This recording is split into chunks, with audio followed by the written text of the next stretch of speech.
meron ng swimming pool ang bahay ni Ganda. Ito, kung makikita nyo, sakop yan. O, dahan-dahan na, baka malaglag ka sa swimming pool. Update lang po sa aming little swimming pool. May gate na ang pool area mo. Ipapakita ko lang sa inyo saglit ha. In 3, 2, 1. Oh!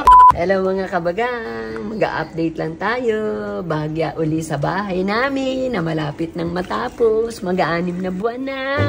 Ba't ka gumaganon? Ano ka, washing machine? Ha? Dati ka bang washing machine? Dali, mama. Ba't ang saya mo? Baka malaglag. Ba't ang saya mo? Kailangan daw maging masaya, huwag malungkot. Oh, sumisimawag ka.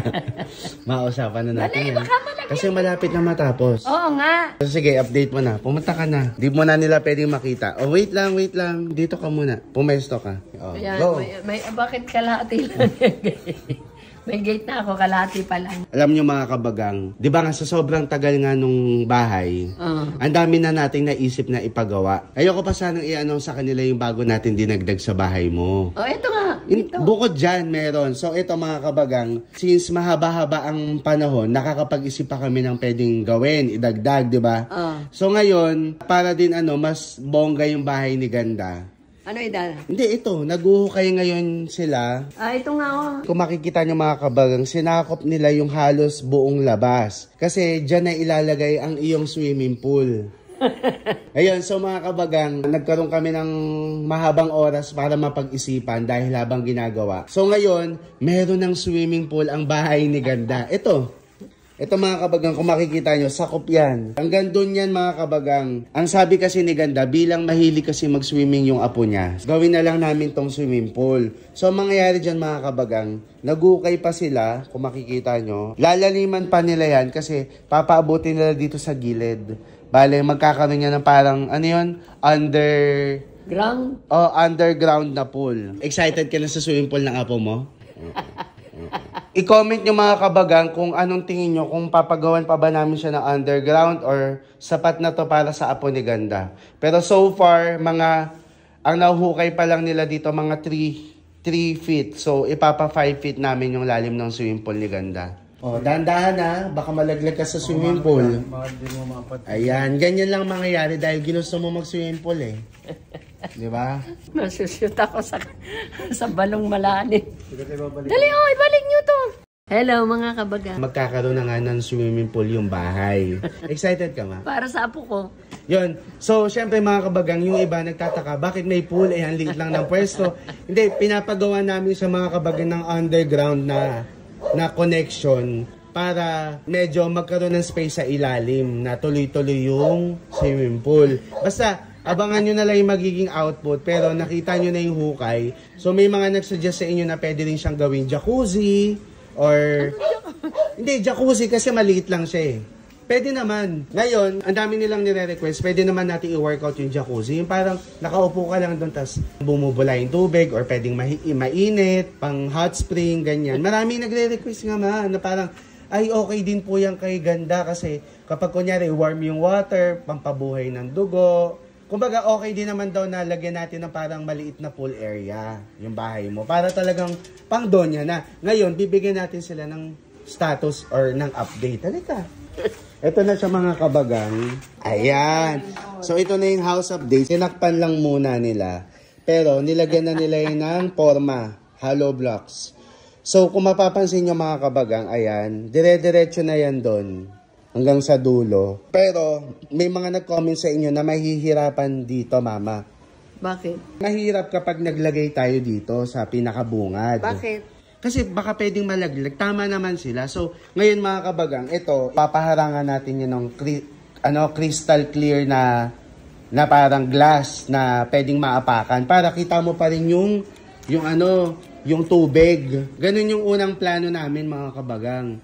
So ngayon, mag-comment sila kung ano mas gusto nila. Kung gusto ba nila semento to or yung crystal clear na glass na parang apakan na para kita pa rin na magsasuggest sila? Oo, kung ano mas okay. Kung ano yung suggest nila? Kung wino-workout pa kasi namin yun mga kabagang. Pero tama yung suggestion nila mama na eto, since maliit lang siya, kung makikita nyo mga kabagang, gawin na lang natin siyang jacuzzi or hot spring, yung... Hindi ko alam ang jacuzzi. Hindi, parang ano lang din yung pool na maliit. Kasi si Marian din naman yung pinaka-ano dyan eh. Si Marian. Kasi pag jacuzzi, parang pwede ka nakaupo lang doon, relax, ganyan.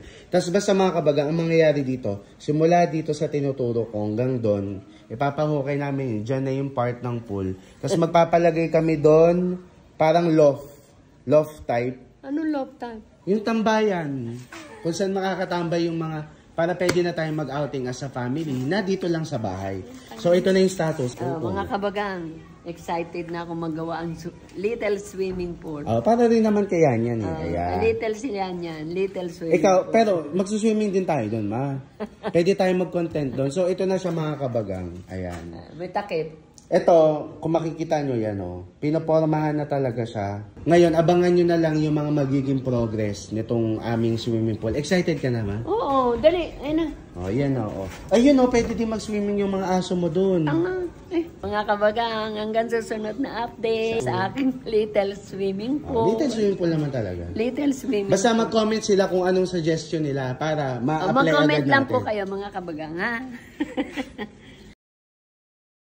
Mga kabagang, swimming pool update. So ngayon mga kabagang, ipapakita ko lang sa inyo saglit 1, 2, 3, go. Whoop! Uy! Saglit lang. Kasi ano yan, kumbaga mga kabagang, kung makikita nyo, may harang kasi... May forma na. Oo, may final forma na yung... May final forma na look. Oo. Pasasabikin muna natin sila. Hindi muna natin ipapakita. Pag natuyo na, kapag maayos na yung forma, tsaka na. Tsaka ang gagawin kasi itatiles pa yan eh. Itatiles pa yan, di ba? Itatiles pa. Pag naka-tiles na, doon na lang natin ipakita sa mga kabagang. Doon na lang i-update. So ngayon, ito ulit siya mga kabagang ha. In 3, 2, 1. Uy! Excite ka ba sa swimming pool? Excited. Ako excited ako para kay yan. Sa swimming pool. Mga kabagang, ganito yan. So, isasabihin na lang namin yung reveal sa inyo sa apo ni Mama. Para sabihin nyo makita, kumbaga, isabayan yung makita ni Yan yung swimming pool. No? Excited ka na? Uy, maliligo kayo dyan ni Yan Yan. Itatiles na to no? Oo, itatiles. Pag na-tiles yan, unti-unti na, mabubuo na tayo. Yung hagdanan na susunod. Yung CR tsaka yung kitchen. Abangan nyo na lang yung magiging update ng kitchen tsaka CR ni Ganda. Sa ibang vlog kasi gagawa namin yan. Ano na-feel mo ngayon, ma? Tama dito na. Ano na-feel mo?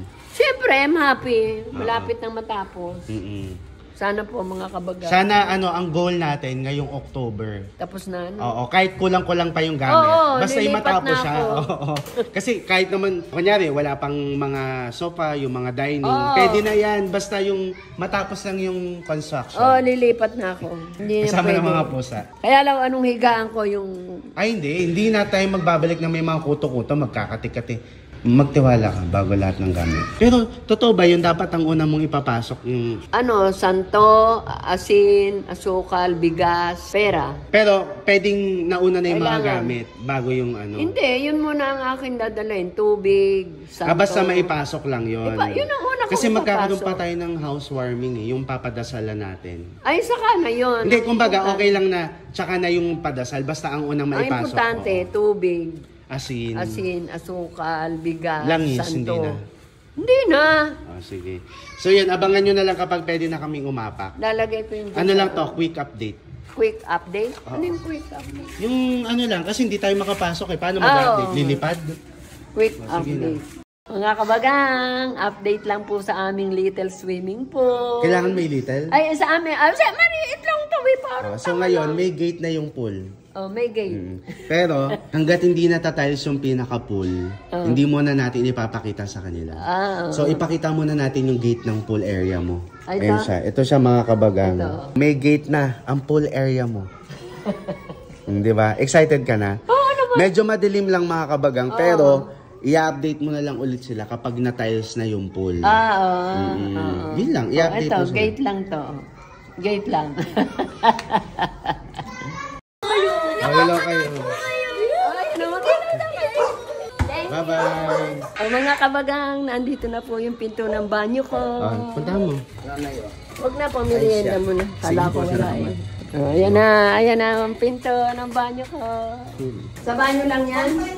Sa banyo. Ayan na, ang pinto ng banyo ko. Pauwi na kayo? Bye-bye! Bye-bye, love you! Ayan na po, mga kabagang, pinto ng banyo ko. Thank you, Manong! Ayan na, Hawakan mo yan na-deliver kasi na. yan yung ano, Ito ang mga tornilyong ilalagay. sa ulo mo.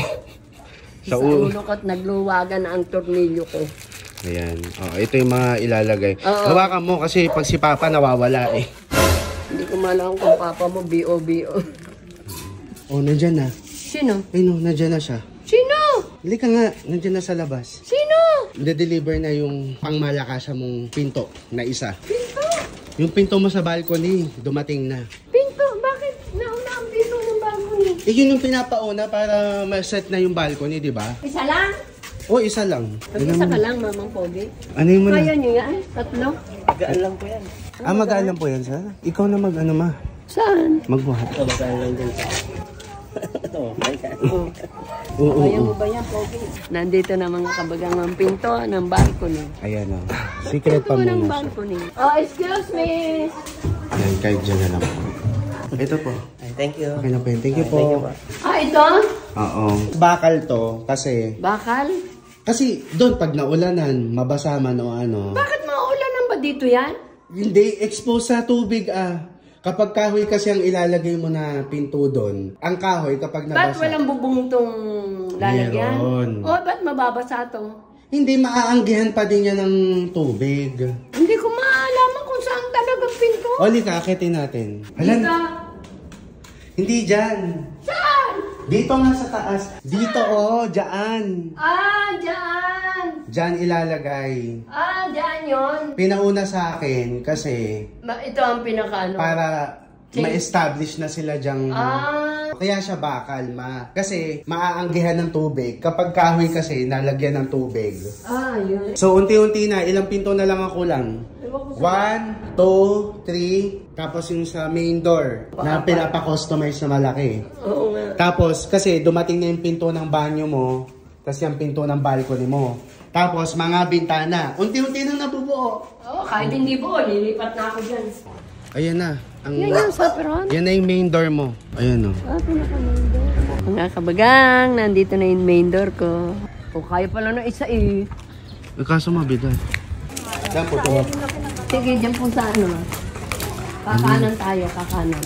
Baka hindi nyo po nakikita, baka kayo mabangga. Ito po, liliko pa tayo. Ayan na yung pinto mo. Sukat yan. Di ba gusto mo malaking pinto? Dito. Masaya ka dun sa pinto. Ha? Ah, hindi nyo inilagay sa... Ah, hindi Di pala. pa ikakabit. Ang paka-OA mo naman. Hindi, akala ko sa taas. Hindi sa taas. Dito pala sa baba ikakabit yun.